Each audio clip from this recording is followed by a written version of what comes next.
नमस्कार, बहुत बहुत स्वागत है आप सभी का। आप देख रहे हैं 18 स्वदेश। मैं हूं प्रियंका उपल और चलिए बाजार बात करते हैं। कमोडिटी मार्केट की तमाम खबरें, तमाम अपडेट आपके सामने लेकर आए हैं। इंट्राडे हो, पोजिशनल हो, लॉन्ग टर्म के हिसाब से आपको कहां बेहतरीन कॉल्स के मौके बनते हुए दिखेंगे, ये सब भी अब शो में आगे बताएंगे। हमारे साथ इनफैक्ट हाजिर बाजार की खबरों के साथ देश भर के मंडियों का अपडेट भी आपके लिए यहाँ पर मौजूद है। और हमारे साथ हमारे शो के एक्सपर्ट्स भी जुड़ेंगे। हमारे साथ Manoj Kumar Jain, head commodity and currency research Prithvi Finmart से हैं।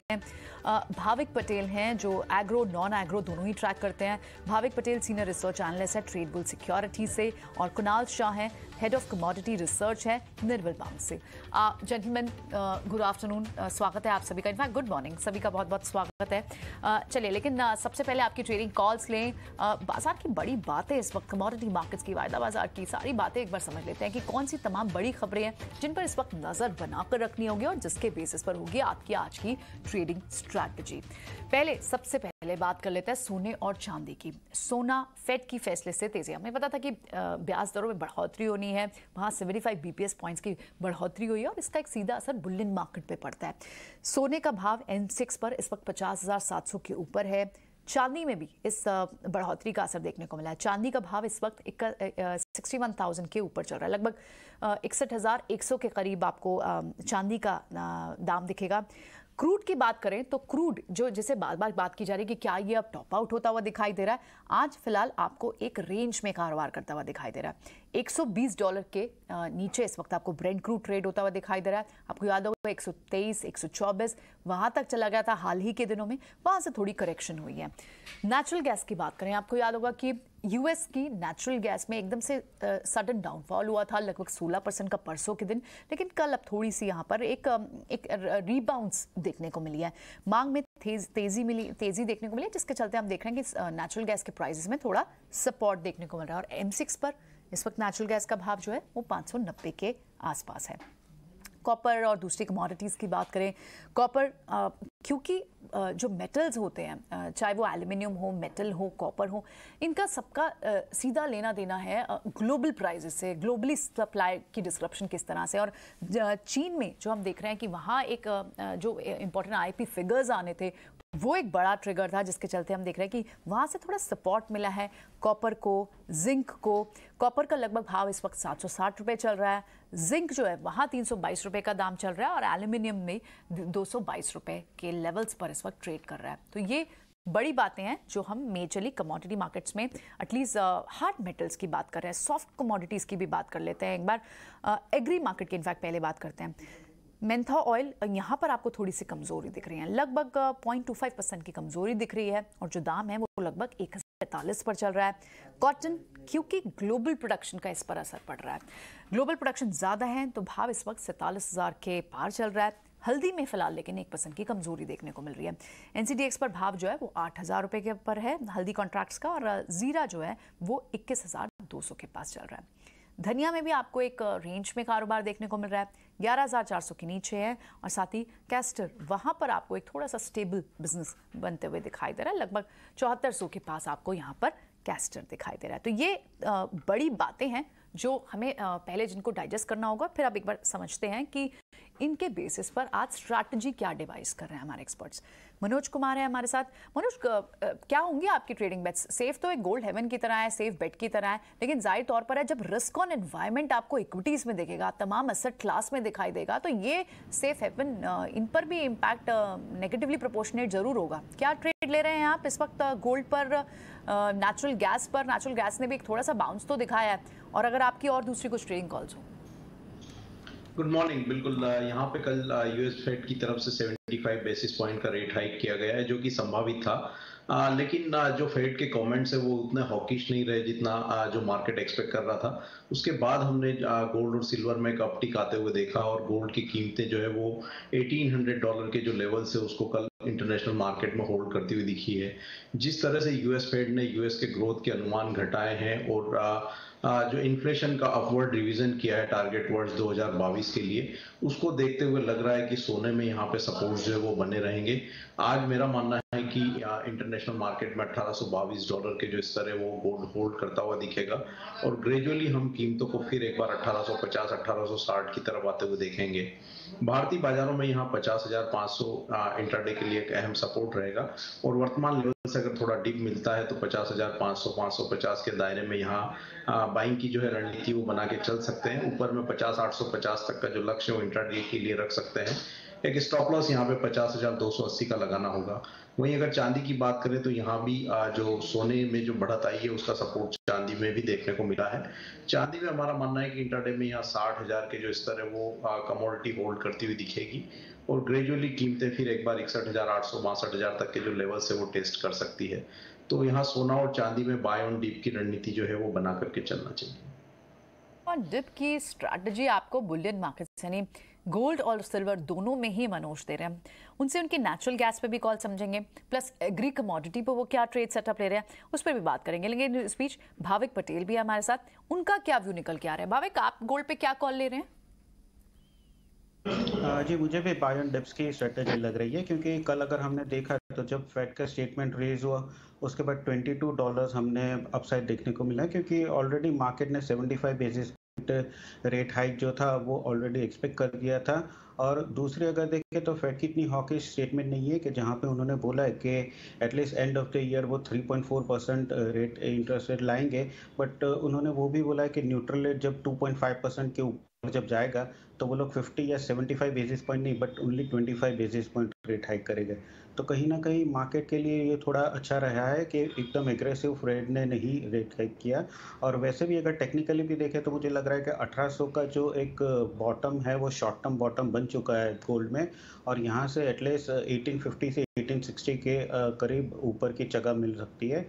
गोल्ड की बात करें तो MCX में हमारे यहाँ रुपये का भी थोड़ा बहुत सपोर्ट मिल रहा है, और आज के दिन इंट्राडे आई थिंक अगर गोल्ड और सिल्वर में कॉल लेना चाहिए तो गोल्ड मुझे ज़्यादा बेहतर लग रहा है कि जहाँ पे अगस्त कॉन्ट्रैक्ट 50,480 के करीब अगर आता है तो वहाँ से मैं लॉन्ग के रिकमेंडेशन करूँगा 50,850 के टारगेट के लिए, और इंट्राडे स्टॉप लॉस रहेगा 50,300 का।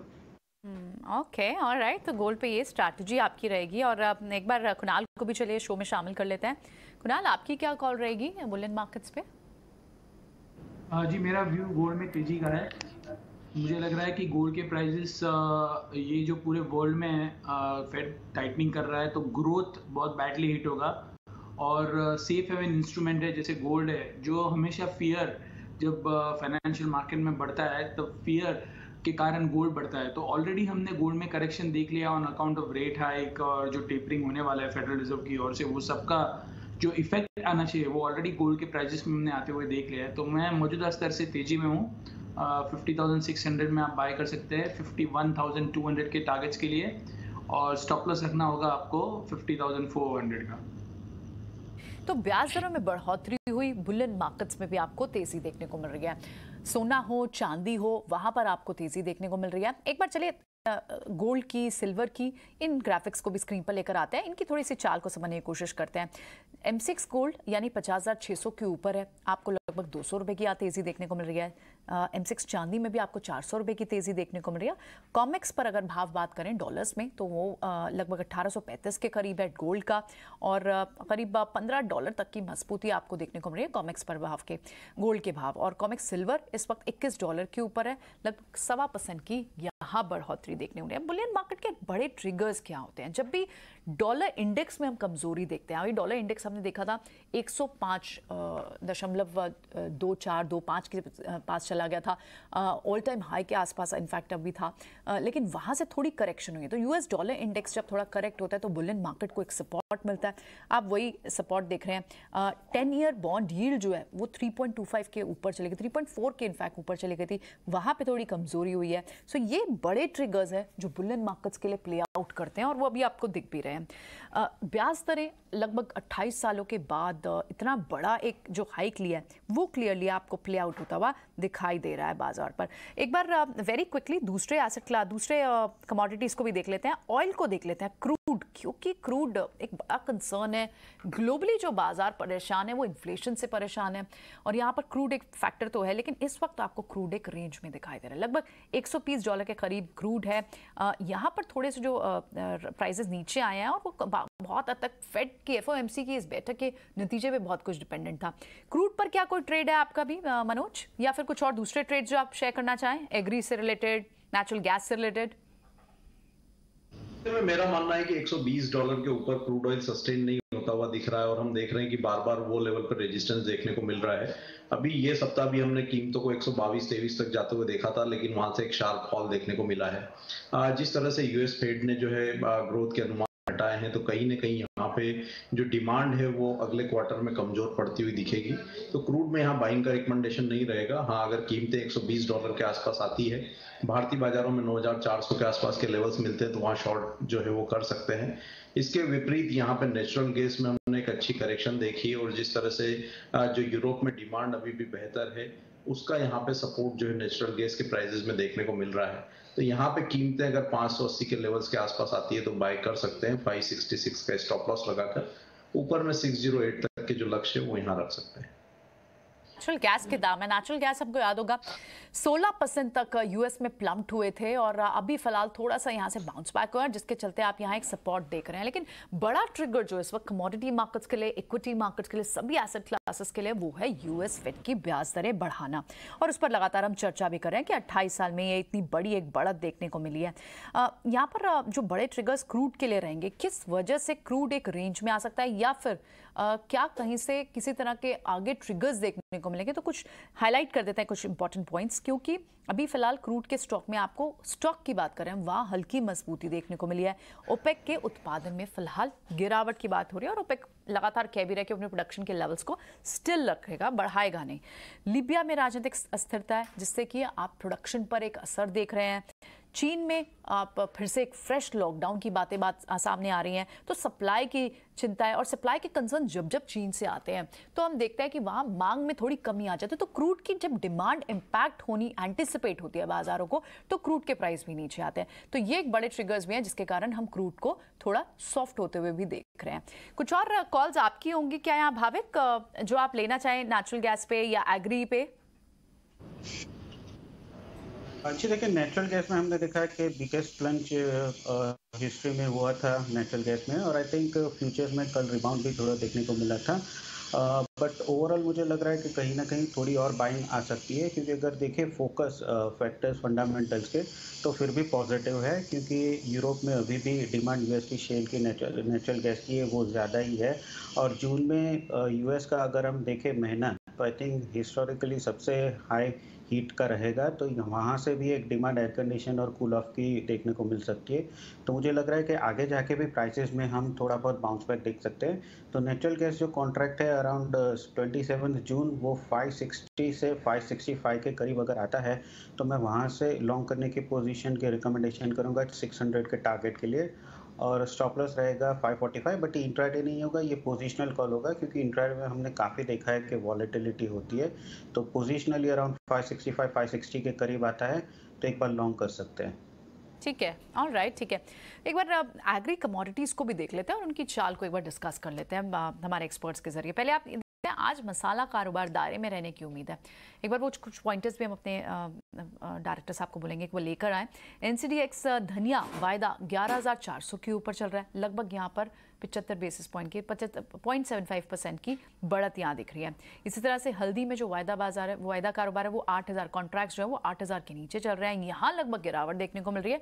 और धनिया वायदा 21,300 के ऊपर चल रहा है, लगभग 0.5% की तेजी यहाँ पर है। भाविक, कोई और ट्रेड आपका यहाँ बनता है एनसीडीएक्स पर या फिर एग्री कमोडिटीज पर? एग्री कमोडिटीज में मसाला पैक में अगर देखें तो जीरा आज के दिन मुझे थोड़ा पॉजिटिव लग रहा है। ओवरऑल अगर देखें तो काफ़ी दायरे में कारोबार रहा है ये जीरा और धनिया दोनों। बट जीरा आज के दिन अगर टेक्निकली पॉइंट ऑफ व्यू देखें तो जब तक 21,000 ब्रेक नहीं करता है, तब तक एक्सपेक्टेशन है कि ऊपर की साइड 21,700 से 21,800 के टारगेट के लिए हम देख सकते हैं। तो इंट्राडे जो जुलाई कॉन्ट्रैक्ट वो अराउंड 21,300 के करीब में लॉन्ग के रिकमेंडेशन करूँगा, 21,600 के टारगेट के लिए, और इंट्राडे का स्टॉप लॉस रहेगा 21,100 का। ऑलराइट, ठीक है। कुछ और कमोडिटीज़ को भी और देख लेते हैं। ग्वार कारोबार आज किस तरह से वहाँ करना चाहिए, क्या स्ट्रैटेजी बनानी चाहिए? ग्वार के कारोबार में आज थोड़ी कमजोरी का रुख देखने को मिल रहा है। एनसीडीएक्स पर ग्वार गम वायदा जो है वो लगभग 10,600 के पास चल रहा है। 1% की गिरावट यहाँ देखने को मिल रही है। इसी तरह से ग्वार सीड वायदा जो है वो 5600 के नीचे चल रहा है। लगभग यहाँ पे भी आपको 1% की कमजोरी दिख रही है। इससे जुड़ा हुआ कोई ट्रेड होगा आपका कुणाल ग्वार कारोबार में? गुआर सीड और गुआर गम दोनों में ध्यान थोड़ा नीचे का है। गुआर गम धीरे धीरे आपको 1-2 दिन में 5200 5300 के लेवल्स दिखा सकते हैं। गुआर सीड और गुआर गम जहां तक बात करें तो आपको 10,000 के आसपास प्राइस आते हुए देखने मिल सकते हैं। तो सेल ऑन रैली सेल कीजिए। दोनों कंपनी में ध्यान रुझान मंदी का है। एक बार बेस मेटल की चाल को भी डिस्कस कर लेते हैं। जिंक में देखिए उछाल देखने को मिल रहा है। इनफैक्ट हम देख भी रहे हैं कि मेटल्स में आप दूसरे तमाम मेटल्स की बात करें तो वहाँ तो सॉफ्टनेस थी, लेकिन जिंक थोड़ा सा अब रीबाउंड हुआ है लोअर लेवल से। इसका क्या मायने, क्या यहाँ कोई ट्रेड बनता है लेड में, कॉपर में या जिंक में? मनोज, आपकी कोई पिक होगी यहाँ? में मेरा मानना है कि लेड में हमने लोअर लेवल्स पर अच्छे सपोर्ट्स बनते हुए देखे थे, और जिस तरह से कच्चे तेल की कीमतों में करेक्शन हुआ है तो वो भी यहाँ बेस मेटल्स को सपोर्ट कर रहा है। ऐसे में यहाँ लेड में आज जो है बाइंग की रणनीति बना सकते हैं। 182.5 पर जो है यहाँ बाइंग रिकमेंडेड रहेगी। 185 तक के लक्ष्य यहाँ लेकर के चले और एक स्टॉप लॉस 181.20 पर लगाएं। ट्रेड होगा जिंक पर? जिंक में मेरा मानना है कि यहाँ ऊपरी लेवल्स पर 325 326 एक रेजिस्टेंस है, तो अगर लॉन्ग करें तो यहाँ पे 325-26 तक का लक्ष्य रख सकते हैं।